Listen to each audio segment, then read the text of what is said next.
I've been stitching long enough that some of the kits I have that I bought new are now selling for unreasonable amounts of money on eBay and the other resale sites.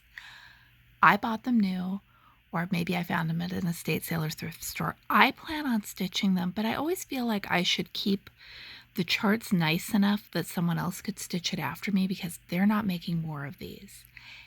And that's where I run into, I guess you could call it a moral dilemma.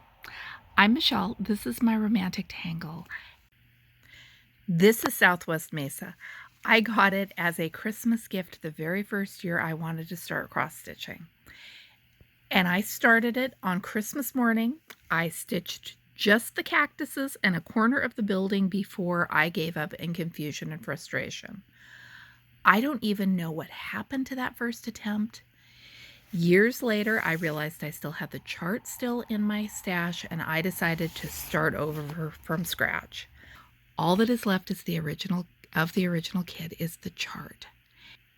I have been trying to keep the chart in nice enough condition to pass it on to someone else when I am done, but it has not been going well. Making a working copy would absolutely be the best idea, but this particular dimensions chart is not the greatest print quality. It's not a good candidate for that. I tried. My home printer is also not great, so that probably contributes to it. Because I am nearsighted, I have to have the chart up close to my eyes, which means folding it into a tiny little rectangle, and this thing is just too bulky for that.